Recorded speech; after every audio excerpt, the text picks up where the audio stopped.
चलिए देखते हैं जियोग्राफी के एनसीईआरटी क्लास 12 के 7 चैप्टर है। चैप्टर के नाम है परिवहन तथा संचार।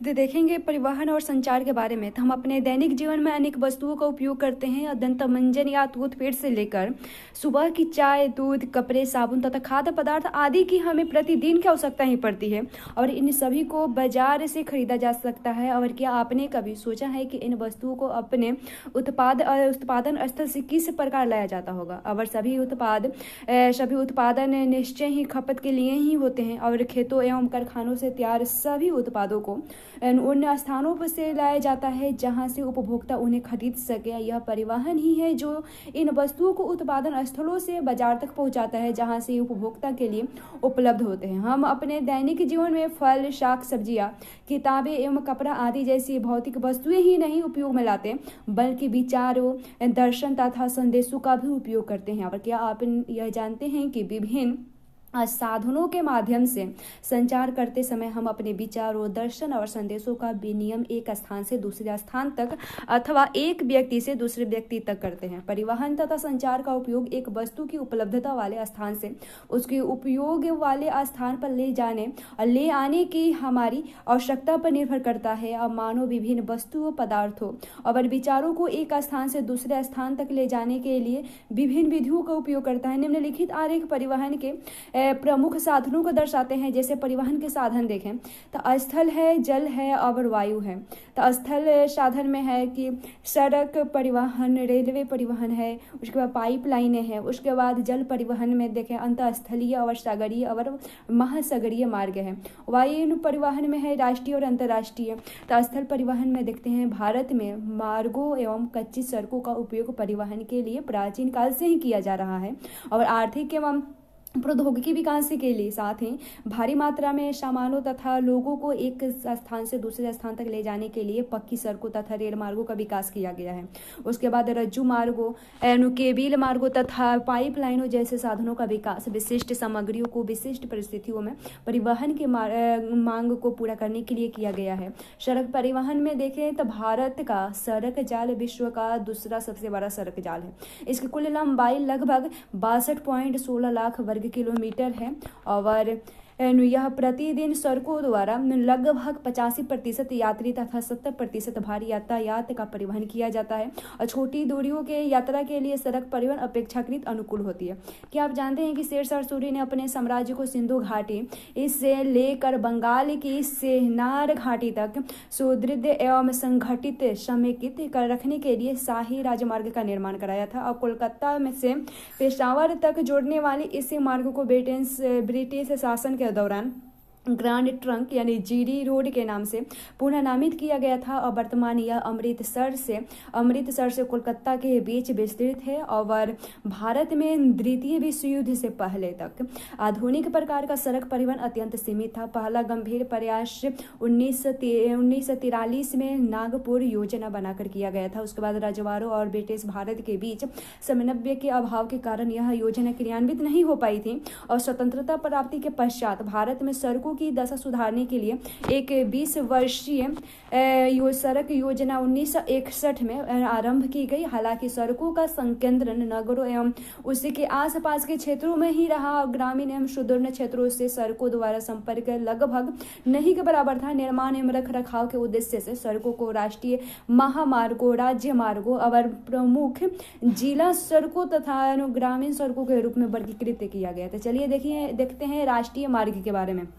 तो राष्ट्रीय महामार्ग के बारे में देखें, वे प्रमुख सड़कें जिनके केंद्र सरकार द्वारा निर्मित एवं अनुरक्षित किया जाता है राष्ट्रीय महामार्ग के नाम से जानी जाती है और इन सड़कों का उपयोग अंतर्राज्यीय परिवहन तथा सामरिक क्षेत्रों तक रक्षा सामग्री एवं सेना के आवागमन के लिए होता है। और ये महामार्ग राज्यों की राजधानियों, प्रमुख नगरों, महत्वपूर्ण पत्तनों तथा रेलवे जंक्शनों को भी जोड़ती है। और राष्ट्रीय महामार्ग की लंबाई 1951 में 19,700 किलोमीटर से बढ़कर 2020 में 1,36,440 किलोमीटर हो गई है। और राष्ट्रीय महामार्ग की लंबाई पूरे देश की कुल सड़कों की लंबाई की मात्र 2% है। और उसके बाद 2% है, किंतु ये सड़क या देश की कुल सड़कों की लंबाई के हिसाब से राष्ट्रीय महामार्ग 2% है, ठीक है। और किंतु ये सड़क यातायात के 40% भाग का वहन करते हैं। और भारतीय राष्ट्रीय महामार्ग प्राधिकरण यानी NHAI का प्रचालन 1995 में हुआ था। यह भूतल परिवहन मंत्रालय के अधीन एक स्वतःशासी निकाय है और इसे राष्ट्रीय महामार्गों के विकास, रख रखाव तथा प्रचालन की जिम्मेदारी सौंपी गई है। और इसके साथ ही यह राष्ट्रीय महामार्गों के रूप में निर्दिष्ट सड़कों की गुणवत्ता सुधार के लिए एक शीर्ष संस्था है। और भारत का सड़क जाल में देखें तो राष्ट्रीय महामार्ग की लंबाई 1,36,440 है और राज्य महामार्ग की लंबाई 1,76,818 है। और अन्य सड़कें जो है 59,02,539 है। उसके बाद राष्ट्रीय महामार्ग विकास परियोजना के कुछ तथ्य देखें तो भारतीय राष्ट्रीय महामार्ग प्राधिकरण यानी NHAI ने देश भर में विभिन्न चरणों में कई प्रमुख परियोजनाओं की जिम्मेदारी ले रखी है। जैसे स्वर्णिम चतुर्भुज परियोजना, इसके अंतर्गत 5,846 किलोमीटर लंबी यानी 2/6 लेन वाली एक उच्च संघनता के यातायात गलियारे शामिल है, जो देश के 4 विशाल महानगरों से दिल्ली से मुंबई, मुंबई से चेन्नई से कोलकाता को जोड़ती है। और स्वर्णिम चतुर्भुज के निर्माण के साथ भारत के इन महानगरों के बीच समय, दूरी तथा यातायात की लागत महत्वपूर्ण रूप में कम होगी।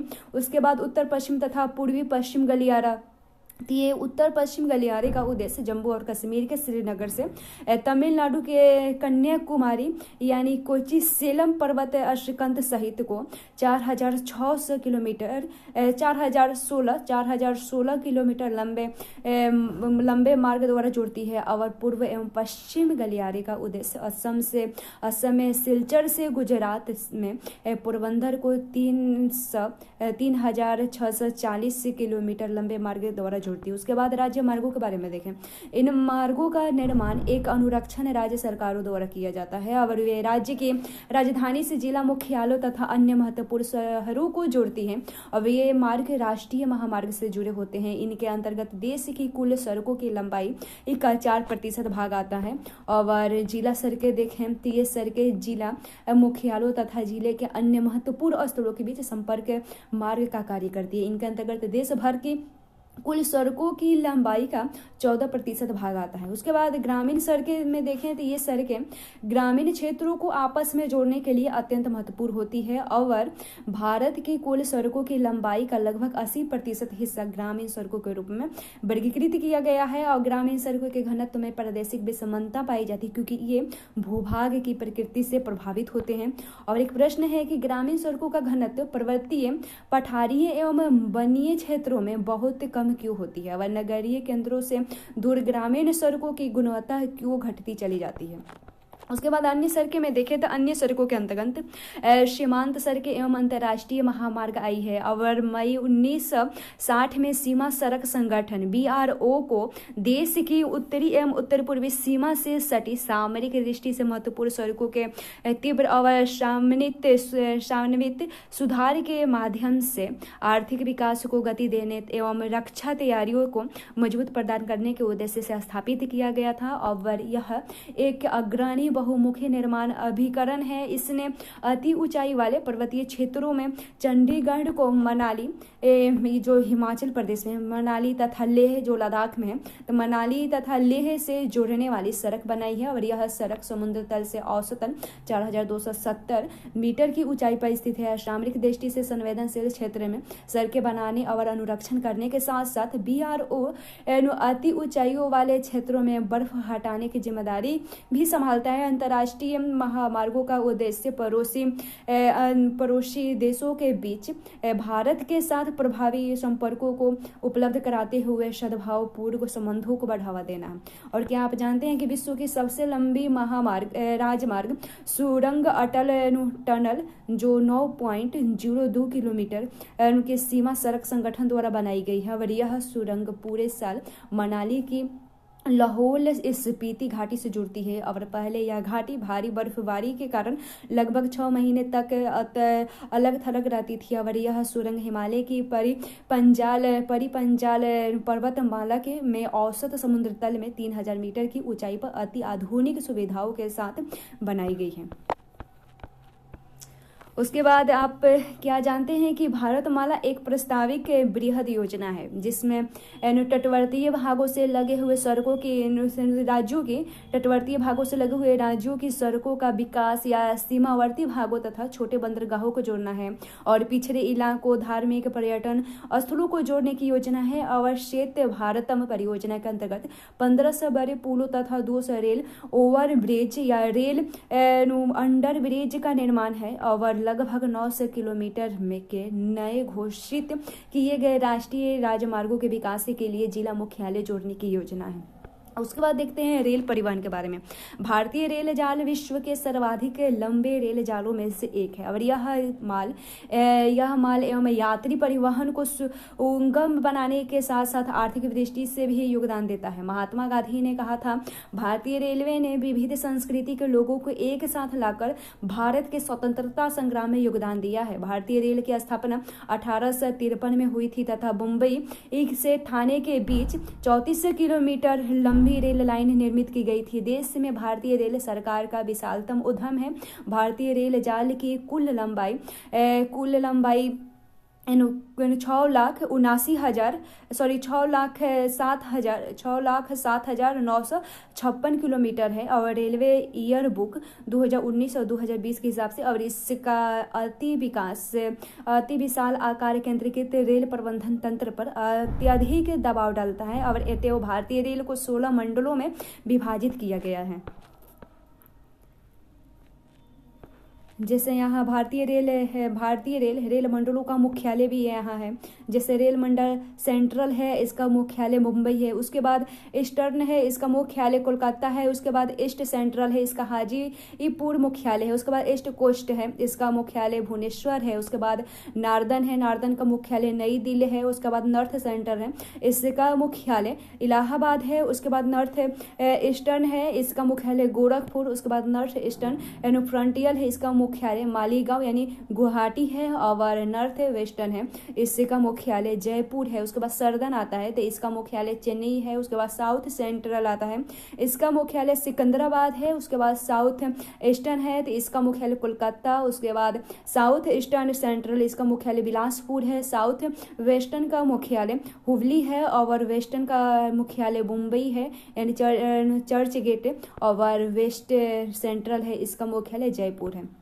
क्या आप जानते हैं कि रेलवे पटरी की चौड़ाई के आधार पर भारतीय रेल के 3 वर्ग बनाए गए हैं। बड़ी लाइनें, इसमें ब्रॉड गेज के रेल पटरियों के बीच की दूरी 1.6 से 16 मीटर होती है और ब्रॉड गेज लाइन की कुल लंबाई इसकी 63,950 किलोमीटर है 2019 से 2020 के हिसाब से। उसके बाद मीटर लाइन आती है। मीटर लाइन में इनमें 2 रेल पटरियों के बीच की दूरी 1 मीटर होती है। इनकी कुल लंबाई 24.2 किलोमीटर की होती है। उसके बाद छोटी लाइनें आती है, नैरो गेज आती है तो इसमें 2 रेल पटरियों के बीच की दूरी 0.762 मीटर या 0.1610 मीटर होती है और इसकी कुल लंबाई 1604 किलोमीटर की है और यह प्राय पर्वतीय क्षेत्रों तक ही सीमित है।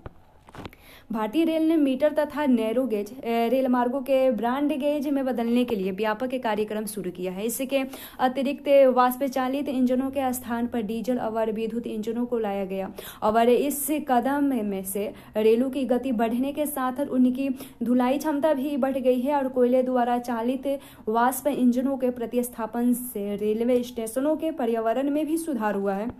मेट्रो रेल ने भारत में नगरीय परिवहन व्यवस्था में क्रांति ला दी और डीजल चालित बसों की जगह सीएनजी चालित वाहनों के साथ साथ मेट्रो रेल का परिचालन नगरीय केंद्रों के वायु प्रदूषण को नियंत्रित करने की दिशा में उठाया गया एक महत्वपूर्ण ये कदम है। और एक प्रश्न आता है कि भारत के किन शहरों में मेट्रो रेल सुविधाएं उपलब्ध है। इनके बारे में जानकारी एकत्रित करें और खुद लिखे। उसके बाद ब्रिटिश उपनिवेशवाद के दौरान से ही शहरी क्षेत्र और से कच्चा माल या सामग्री उत्पादन क्षेत्र, बागान तथा अन्य व्यावसायिक फसल क्षेत्र और पहाड़ी स्थल तथा छावनी क्षेत्र रेल मार्गों से अच्छी तरह जुड़े हुए थे और ये मुख्य रूप से संसाधनों के शोषण हेतु विकास किए गए थे। और देश की स्वतंत्रता प्राप्ति के बाद इन रेल मार्गों का विस्तार अन्य क्षेत्रों में भी किया गया। इनमें से सर्वाधिक महत्वपूर्ण कोंकण रेलवे का विकास है, जो भारत के पश्चिमी समुद्री तट के साथ मुंबई और मंगलुरु के बीच सीधा संपर्क उपलब्ध कराता है। कोंकण रेलवे के थोड़ा देख ले तो 1998 में कोंकण रेलवे का निर्माण भारतीय रेल की एक महत्वपूर्ण उपलब्धि है। यह 760 किलोमीटर लंबा रेल मार्ग महाराष्ट्र में रोहा को कर्नाटक के मंगलोर से जोड़ता है और इसे अभियांत्रिकी का एक अनूठा चमत्कार माना गया है। और यह रेल मार्ग 146 नदियों और धाराओं तथा 2000 पुलों एवं 91 सुरंगों को पार करती है। और इस मार्ग का एशिया की सबसे बड़ी 6.5 किलोमीटर की सुरंग भी है। और इस उद्यम में कर्नाटक, गोवा तथा महाराष्ट्र राज्य भागीदारी है। उसके बाद जल परिवहन के बारे में देखें तो भारत में जल मार्ग यात्री तथा माल वाहन दोनों के लिए परिवहन की एक महत्वपूर्ण विधा है। और यह परिवहन का सबसे सस्ता साधन है तथा भारी एवं स्थूल सामग्री के परिवहन के लिए सर्वाधिक उपयुक्त है। यह ईंधन दक्ष तथा परिस्थितिकी अनुकूल परिवहन प्रणाली है। जल परिवहन दो प्रकार के होता है, अंतःस्थलीय जल मार्ग और महासागरीय जल मार्ग। अंतःस्थलीय जल मार्ग में देखें तब रेल मार्गों के आगमन से पहले यह परिवहन की प्रमुख विधा थी और हालांकि इसे रेल और सड़क परिवहन के साथ कठिन प्रतियोगिता का सामना करना पड़ा। इससे के अतिरिक्त नदियों के जाल को सिंचाई हेतु बांट देने के कारण इनके मार्गों के अधिकांश भाग नौ संचालन के योग्य नहीं रहे। और इस समय भारत में 14,500 किलोमीटर लंबा जल मार्ग नौकायन हेतु उपलब्ध है, जो देश के परिवहन में लगभग 1% का योगदान देता है। इसके अंतर्गत नदियां, नहरें, पश्च जल तथा शंकरी खाड़ियां आदि आती है। और वर्तमान में 5,685 किलोमीटर प्रमुख नदी जल मार्ग चपटे तल वाले व्यापारिक जलपोतों द्वारा नौकाई योग्य है। और देश में राष्ट्रीय जल मार्गों के विकास, अनुरक्षण तथा नियमन हेतु 1986 में अंतःस्थलीय जल मार्ग प्राधिकरण स्थापित किया गया। निम्नलिखित जल मार्ग सरकार द्वारा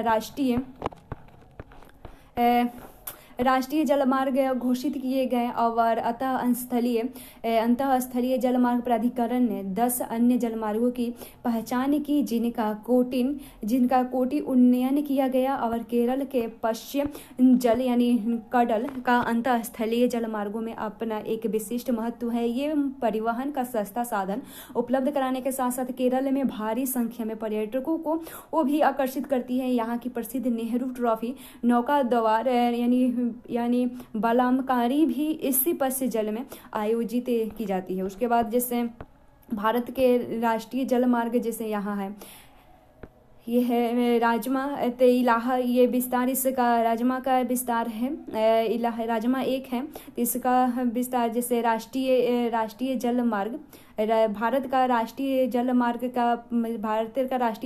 पहला एक है, जो इलाहाबाद से हल्दिया विस्तार तक विस्तृत है और 16 से 20 किलोमीटर तक है। और यह विशिष्टता इसका यह है कि यह भारत के सर्वाधिक महत्वपूर्ण जलमार्गों में से एक है, जो कि यंत्रीकृत नौकाओं द्वारा पटना तक, साधारण नौकाओं द्वारा हरिद्वार तक नौकायन योग्य है। और यह विकासात्मक उद्देश्यों के लिए 3 भागों में विभाजित है। पहला हल्दिया से फरक्का, और जो 560 किलोमीटर के है। और उसके बाद फरक्का से पटना जो 460 किलोमीटर तक। उसके बाद पटना से इलाहाबाद जो 600 किलोमीटर। उसके बाद आता है भारतीय राज्य मार्ग आता है, जिसका भारतीय राज्य मार्ग दूसरा है। ये सदिया से धुबरी तक विस्तार है। 891 किलोमीटर तक दूरी है इसका विस्तार है कि ब्रह्मपुत्र नदी स्टीमर द्वारा डिब्रूगढ़ जो 1384 किलोमीटर है, 1384 किलोमीटर तक इसका विस्तार है। और उसके नौकायन योग्य है ये, और जिसका भारत और बांग्लादेश साझेदारी में प्रयोग भी करते हैं। उसके बाद आता है फिर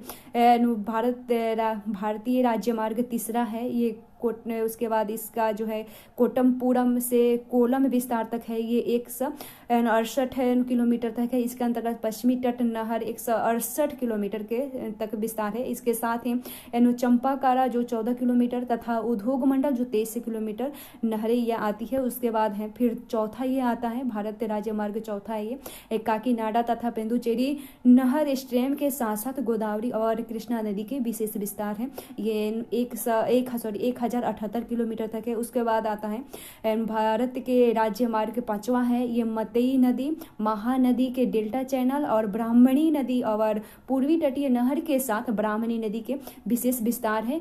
ये 588 किलोमीटर है। उसके बाद देखते हैं महासागरीय मार्ग के बारे में। भारत के पास द्वीपों सहित लगभग 7,517 किलोमीटर लंबा व्यापक समुद्री तट है। 12 प्रमुख तथा 185 गौण पतन और इन मार्गों को संरचनात्मक आधार प्रदान करते हैं। भारत की अर्थव्यवस्था के परिवहन सेक्टर में महासागरीय मार्गों की महत्वपूर्ण भूमिका है और भारत में भार के अनुसार लगभग 95% तथा मूल्य के अनुसार 70% विदेशी व्यापार महासागरीय मार्गों द्वारा होती है। अंतर्राष्ट्रीय व्यापार के साथ साथ इन मार्गों का उपयोग देश की मुख्य भूमि तथा द्वीपों के बीच परिवहन के लिए होती है। उसके बाद वायु परिवहन के बारे में देखें। वायु परिवहन एक स्थान से दूसरे स्थान तक गमनागमन का तीव्रतम साधन है। इसके यात्रा समय को घटाकर दूरियों को कम कर दिया गया है और यह भारत जैसे विस्तृत देश के लिए बहुत ही आवश्यक है, क्योंकि यहाँ दूरियां बहुत लंबी है तथा भूभाग एवं जलवायु दशा अत्यंत विविधतापूर्ण भी है। भारत में वायु परिवहन की शुरुआत 1911 में हुई थी और जब इलाहाबाद से नैनी तक की 10 किलोमीटर की दूरी है तो वायु डाक प्रचालन संपन्न किया गया था, लेकिन इसका वास्तविक विकास देश की स्वतंत्रता प्राप्ति के पश्चात हुआ। भारतीय वायु प्राधिकरण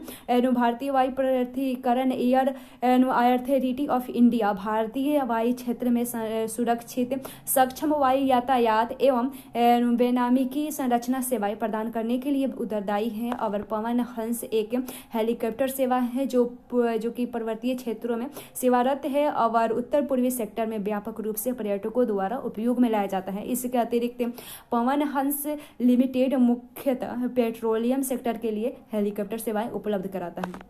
तेल एवं गैस पाइपलाइनें देखें। पाइपलाइनें गैसों एवं तरल पदार्थों के लंबी दूरी तक परिवहन हेतु अत्यधिक सुविधाजनक एवं सक्षम परिवहन प्रणाली है और यहाँ तक कि इनके द्वारा ठोस पदार्थों को भी घोल या गारा में बदलकर परिवहित किया जा सकता है। पेट्रोलियम एवं प्राकृतिक गैस मंत्रालय के प्रशासन के अधीन स्थापित ऑयल इंडिया लिमिटेड यानी OIL इन कच्चे तेल एवं प्राकृतिक गैस के अन्वेषण और उत्पादन और परिवहन में संलग्न है। इसे 1959 में एक कंपनी के रूप में नियमित किया गया था और एशिया की पहली 1157 किलोमीटर लंबी देश पारी पाइपलाइन यानी असम के नहर कटरिटाया तेल क्षेत्र में बरौनी के तेल शोधन कारखाने तक का इसका निर्माण हुआ है। उसके बाद ION ने किया था इसका निर्माण। उसके बाद इससे 1966 में और आगे कानपुर तक विस्तारित किया गया। गेल लिमिटेड की स्थापना 1984 में एक सार्वजनिक क्षेत्र के उपक्रम के रूप में प्राकृतिक गैस के परिवहन, प्रसंस्करण और उसके आर्थिक उपयोग के लिए उसका विपणन करने के लिए किया गया था। और गेल द्वारा निर्मित पहली 1700 किलोमीटर लंबी हजीरा से विजयपुर से जगदीशपुर और क्रांच से कंट्री गैस पाइपलाइन ने मुंबई हाई और वसीन गैस क्षेत्रों को पश्चिमी और उत्तरी भारत में विभिन्न उर्वरक, बिजली और औद्योगिक परिसरों से जोड़ा और इन गैस पाइपलाइनों ने भारतीय गैस बाजारों के विकास को गति प्रदान की। कुल मिलाकर भारत के गैस बुनियादी ढांचे का विस्तार ट्रांस कंट्री पाइपलाइनों के 1700 किलोमीटर से बढ़ाकर 18,500 किलोमीटर तक और 10 गुना से अधिक हो गया और पूर्वोत्तर राज्यों सहित देश भर में सभी गैस स्रोतों और उपभोक्ता बाजारों को जोड़कर गैस ग्रिड के रूप में जल्द ही 34,000 किलोमीटर से अधिक तक पहुंचाने की संभावना है। उसके बाद संचार जाल के बारे में देखें। मानव ने कालांतर में संचार के विभिन्न माध्यम विकसित किए हैं। आरंभिक समय से आरंभ के समय में ढोल या पेड़ के खोखले तने को बजाकर ये आग या धुएं के संकेतों द्वारा अथवा तीव्र धावकों की सहायता से संदेश पहुंचाए जाते थे। और उस समय घोड़े, ऊंट, कुत्ते, पक्षी तथा अन्य पशुओं को भी संदेश पहुंचाने के लिए प्रयोग में किया जाता था। आरंभ में संचार के साधन ही परिवहन के साधन होते थे। डाकघर, तार, प्रिंटिंग प्रेस, दूरभाष तथा उपग्रहों की खोज ने संचार के बहुत त्वरित एवं आसान बना दिया है। और विज्ञान एवं प्रौद्योगिकी के क्षेत्र में विकास ने संचार के क्षेत्र में क्रांति लाने के लिए महत्वपूर्ण योगदान भी दिया है। और संदेश पहुंचाने के लिए लोग संचार के विभिन्न विधाओं को प्रयोग करते हैं। मापदंड एवं गुणवत्ता आधार पर संचार साधनों को निम्नलिखित श्रेणियों में विभाजित किया जा सकता है। जैसे संचार के साधन दो प्रकार के होते हैं, व्यक्तिगत और सार्वजनिक होते हैं। व्यक्तिगत में पत्र आदि, दूरभाषा यानी टेलीफोन, तार आ गया, टेलीग्राम, उसके बाद फैक्स, ईमेल आ गया, इंटरनेट आदि है। उसके बाद सार्वजनिक है रेडियो, टेलीविजन, सिनेमा, उपग्रह यानी सैटेलाइट, समाचार पत्र, पत्रिकाएं और पुस्तकें, जनसभाएं और गोष्ठियां एवं सम्मेलन आदि हैं। व्यक्तिगत संचार तंत्र में देखें, उपयुक्त सभी व्यक्तिगत संचार तंत्रों ने इंटरनेट सर्वाधिक प्रभावी एवं अधुनातन है और नगरीय क्षेत्रों में व्यापक स्तर पर प्रयोग किया जाता है। यह उपयोगकर्ता को ईमेल के माध्यम से ज्ञान एवं सूचना के दुनिया में सीधे पहुंच बनाने में सहायता किया है। और यह ई कॉमर्स और मौद्रिक लेन देन के लिए अनधिकारिक प्रयोग में लाया जाता है। इंटरनेट विभिन्न मदों और विस्तृत जानकारी सहित आंकड़ों का विस्तार, केंद्रीय भंडारागार और जैसा होता है। इंटरनेट तथा ईमेल के माध्यम से यह नेटवर्क अपेक्षाकृत कम लागत में सूचनाओं को अभिगम्यता प्रदान करता है। जनसंचार में देखें, जनसंचार में रेडियो है तो भारत में रेडियो का प्रसारण सन 1923 में रेडियो क्लब ऑफ मुंबई द्वारा प्रारंभ किया गया। तब से इसमें असीमित लोकप्रियता पाई गई और लोगों के सामाजिक सांस्कृतिक जीवन में परिवर्तन ला दिया। और अल्पकाल में ही इसने देश भर में प्रत्येक घर में जगह बना लिया और सरकार ने इस अवसर का लाभ उठाया। और 1930 में इंडियन ब्रॉडकास्टिंग सिस्टम के अंतर्गत इन लोकप्रिय संचार माध्यम को अपने नियंत्रण में ले लिया। 1936 में इसे ऑल इंडिया रेडियो और 1957 में आकाशवाणी में बदल दिया गया। और ऑल इंडिया रेडियो सूचना, शिक्षा एवं मनोरंजन से जुड़े विभिन्न प्रकार के कार्यक्रमों को प्रसारित करता है। विभिन्न अवसरों जैसे संसद तथा राज्य विधानसभाओं के सत्रों के दौरान विशेष समाचार बुलेटिनों को भी प्रसारित किया जाता है। उसके बाद टेलीविजन यानी टीवी के बारे में देखें। सूचना के प्रसार और आम लोगों की शिक्षित करने के लिए टेलीविजन प्रसारण एक अत्यधिक प्रभावी दृश्य भव्य माध्यम के रूप में उभरा है। प्रारंभिक दौर में टीवी सेवा केवल राष्ट्रीय राजधानी तक ही सीमित थी, जहां इसे 1959 में प्रारंभ किया गया था। 1972 के बाद कई अन्य केंद्र चालू हुए और सन 1976 में टीवी को ऑल इंडिया रेडियो यानी AIR से विकलित कर दिया गया और इसे दूरदर्शन यानी DD नेशनल के रूप में एक अलग पहचान मिली। और उसके बाद सनसेट 1A यानी राष्ट्रीय टेलीविजन DD1 के चालू होने के बाद समूचे नेटवर्क के लिए साझा राष्ट्रीय कार्यक्रम यानी CNP की शुरुआत की गई और इन्हें देश भर के पिछड़े और सुदूर ग्रामीण क्षेत्रों तक विस्तारित किया गया। उसके बाद उपग्रह संचार के बारे में थोड़ा देखें। उपग्रह संचार की स्वयं में एक विधा है और ये संचार के अन्य साधनों को भी नियमन करते हैं। हालांकि उपग्रह के उपयोग से एक विस्तृत क्षेत्र का सतत एवं शारीरिक दृश्य प्राप्त होने का कारण उपग्रह संचार आर्थिक एवं सामरिक कारणों से महत्वपूर्ण हो गया है। उपग्रह से प्राप्त चित्रों का मौसम में पूर्वानुमान, प्राकृतिक आपदाओं की निगरानी, सीमा क्षेत्रों की चौकसी आदि के लिए उपयोग किया जाता है। भारत की उपग्रह प्रणाली को सामग्रिक तथा उद्देश्यों के आधार पर दो भागों में विभाजित किया जा सकता है, इंडियन नेशनल सैटेलाइट सिस्टम और उसके बाद तथा Indian remote sensing satellite system. उसके बाद सनसेट जिसकी स्थापना 1983 में हुई थी, एक बहुउद्देशीय उपग्रह प्रणाली है जो दूर संचार, मौसम विज्ञान संबंधी अवलोकनों तथा विभिन्न अन्य आंकड़ों एवं कार्यक्रमों के लिए उपयोगी है। IRS उपग्रह प्रणाली मार्च 1988 में रूस के वेकानोर से IRS 1A के प्रक्षेपण के लिए उसके साथ प्रारंभ हुई। भारत ने भी अपना स्वयं का प्रक्षेपण वाहन PSLV लॉन्च की और PSLV विकसित की, और ये उपग्रह अनेक वर्गक्रमिक बैंड को एकत्रित करते हैं तथा विविध उपयोगों हेतु भू स्टेशनों पर संप्रेषित करते हैं और हैदराबाद स्थित नेशनल रिमोट सेंसिंग सेंटर यानी NRSC आंकड़ों के अधिग्रहण एवं प्रक्रमण की सुविधा उपलब्ध कराती है। प्राकृतिक संसाधनों के प्रबंधन के लिए भी ये बहुत ही उपयोगी है।